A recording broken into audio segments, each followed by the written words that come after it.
ರಾಮನಗರ ಶಾಸಕ ಇಕ್ಬಾಲ್ ಹುಸೇನ್ ಅವರ ನೇತೃತ್ವದಲ್ಲಿ ರೇಷ್ಮೆ ನಗರಿ ರಾಮನಗರದಲ್ಲಿ ಇಂದಿನಿಂದ 4 ದಿನಗಳ ಕಾಲ ರಾಮೋತ್ಸವ ಕಾರ್ಯಕ್ರಮವನ್ನು ಕೂಡ ಆಯೋಜನೆ ಮಾಡಲಾಗಿದೆ. ಅದರ ಅಂಗವಾಗಿ ಇವತ್ತು ಬಹಳ ಪ್ರಮುಖವಾಗಿ ರಾಮತಾರಕ ಯಜ್ಞ ಪೂಜೆಯನ್ನು ಕೂಡ ಹಮ್ಮಿಕೊಳ್ಳಲಾಗಿರುವಂಥದ್ದು. ಬೆಳಗ್ಗೆಯಿಂದಲೂ ಕೂಡ ಈ ಒಂದು ವಿಶೇಷವಾದಂಥ ಪೂಜೆ ಪುನಸ್ಕಾರಗಳು ಕೂಡ ನಡೆದಿದೆ. ಇವೆಲ್ಲವುಗಳ ಬಗ್ಗೆ ಮಾತಾಡೋದಕ್ಕೆ ಶಾಸಕರಾದಂಥ ಇಕ್ಬಾಲ್ ಹುಸೇನ್ ಅವರು ಕೂಡ ನಮ್ಮ ಜೊತೆಲಿದ್ದಾರೆ. ಸರ್, ಭಾಳ ಪ್ರಮುಖವಾಗಿ 4 ದಿನಗಳ ಕಾಲ ಈ ಒಂದು ರಾಮೋತ್ಸವ ಕಾರ್ಯಕ್ರಮ ಮಾಡ್ತಿದ್ದೀರಿ ಸರ್. ಮೊದಲಾಗಿ ನಾನು ನಿಮ್ಗೆ ನೇರವಾಗಿ ಕ್ವಶನ್ ಕೇಳ್ಬಿಡ್ತೀನಿ ಸರ್. ದೇಶದಲ್ಲಿ ಏನೆಲ್ಲ ನಡೀತಾ ಇದೆ ಸರ್, ಅದರಲ್ಲೂ ಹಿಂದೂ ಮುಸ್ಲಿಮ್ಸ್ ಅಂತೇಳಿ ಸಾಕಷ್ಟು ಗಲಾಟೆ ಗದ್ದಲಗಳು ನಡೀತಾ ಇದ್ದಾವೆ. ಮುಸ್ಲಿಮಲ್ಲಿ ವಿಗ್ರಹ ಪೂಜೆಗಳಿಲ್ಲ. ತಾವು ಇವರು ಶಾಸಕರು, ಅದರಲ್ಲೂ ಮುಸ್ಲಿಂ ಶಾಸಕರು ಅಂತ ಹೇಳ್ತಾರೆ, ಆದರೆ ತಾವು ವಿಗ್ರಹ ಪೂಜೆನ ಭಾಳ ಅದ್ದೂರಿಯಾಗಿ ಮಾಡ್ತಾ ಇದ್ದೀರಿ ಸರ್.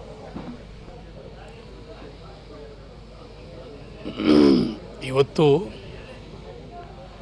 ಒಂದು ಪವಿತ್ರವಾದಂಥ ಇತಿಹಾಸವುಳ್ಳಂಥ ಇತಿಹಾಸದ ಪುಟದಲ್ಲಿ ಬರೆಯುವಂಥ ಒಂದು ರಾಮೋತ್ಸವ ಅನ್ನುವಂಥ ಕಾರ್ಯಕ್ರಮ ಭಾಳ ಭಕ್ತಿಯಿಂದ ಇಡೀ ನನ್ನ ಕ್ಷೇತ್ರ ವ್ಯಾಪ್ತಿನಲ್ಲಿ ಇರುವಂಥ ಎಲ್ಲ ಜಾತ್ಯತೀತವಾಗಿ ಪಕ್ಷಾತೀತವಾಗಿ ಭಾಳ ವಿಜೃಂಭಣೆಯಿಂದ ಭಕ್ತಿಯಿಂದ ನಾವೆಲ್ಲರೂ ಕೂಡ ಕಾರ್ಯಕ್ರಮನ ಆಯೋಜನೆ ಮಾಡಿದ್ದೀವಿ.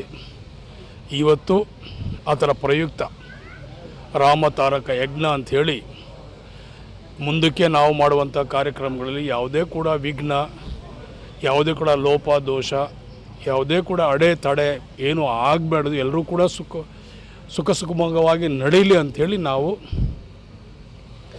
ಸಾಂಪ್ರದಾಯಿಕವಾಗಿ ಧರ್ಮ ಕಾಪಾಡಲಿಕ್ಕೆ ನಾವೆಲ್ಲರೂ ಕೂಡ ಈ ಒಂದು ಯಜ್ಞವನ್ನು ಇವತ್ತು ನಾವು ಮಾಡಿದ್ದೀವಿ. ನಾನು ತಡವಾಗಿ ಬಂದಿದ್ದೀನಿ, ಯಾಕಂತೇಳಿದ್ರೆ ಸಾಕಷ್ಟು ನನಗೆ ಕಾರ್ಯಕ್ರಮಗಳಿತ್ತು. ಸ್ಕೂಲ್ ಇವತ್ತು CSR ಸ್ಕೂಲ್ಗಳ ಒಳ್ಳೆಯ ದಿನ ಅಂಥೇಳಿ ಪಾಯಕ್ಕೆ ಇವತ್ತು ಪೂಜೆ ಪುನಸ್ಕಾರ ಇಟ್ಕೊಂಡಿದ್ರು.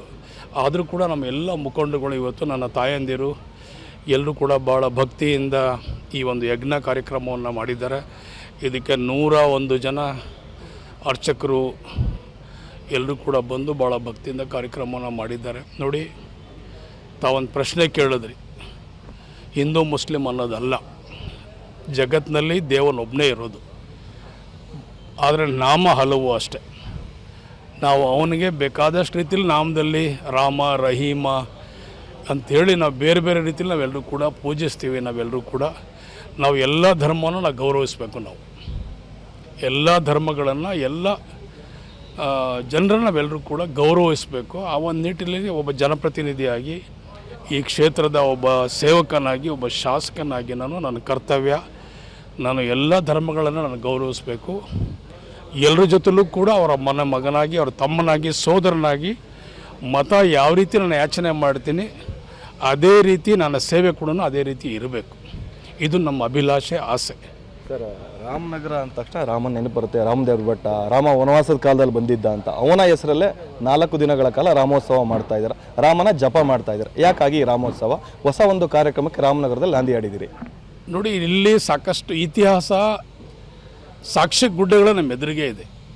ರಾಮದೇವ್ರ ಬೆಟ್ಟನೇ ನಮಗೆ ಸಾಕ್ಷಿ. ಇವತ್ತು ಇಲ್ಲಿ ವನವಾಸ ಸಂದರ್ಭದಲ್ಲಿ ಶ್ರೀರಾಮಚಂದ್ರ ವಾಸ ಇದ್ದಂಥ ಸಂದರ್ಭದಲ್ಲಿ ಏನೆಲ್ಲ ಅವರ ಜೊತೆಯಲ್ಲಿ ಇದನ್ನು ನಡೀತು, ಇತಿಹಾಸ ಏನು ಹೇಳ್ತೆ ಅಂಥೇಳಿ ಇತಿಹಾಸದಲ್ಲ ಕಾಕಾಸುರನ ಒಂದು ಕಥೆನ ಇವತ್ತು ನಾವು ತಗೊಂಡಿದ್ದೀವಿ. ಅವ್ರು ಯಾವ ರೀತಿ ಕಾಕಾಸುರನ ಭಸ್ಮ ಮಾಡಿದ್ರು, ಏನಾಯಿತು ಅಂಥೇಳಿ ಅದೇ ಕೂಡ ಇದೆ. ಇದಕ್ಕೆ ಸಾಕ್ಷಿ ಇದೆ. ಇದು ಇತಿಹಾಸ ಉಳ್ಳಂಥ ಒಂದು ಭೂಮಿ, ಇದು ಭಾಳ ಪವಿತ್ರವಾದಂಥ ಭೂಮಿ ಇದು. ಸೊ ನಮ್ಮೆಲ್ಲರ ಕರ್ತವ್ಯ ಇದನ್ನೆಲ್ಲ ನಾವು ಗೌರವಿಸ್ಬೇಕು. ಇದನ್ನೆಲ್ಲ ಕೂಡ ಇದು ನಮ್ಮ ಹಿಂದೂ ಧರ್ಮದ ಒಂದು ಸಂಪತ್ತು. ಇದೆಲ್ಲ ಕೂಡ ಇದನ್ನು ನಾವು ಉಳಿಸ್ಕೋಬೇಕು.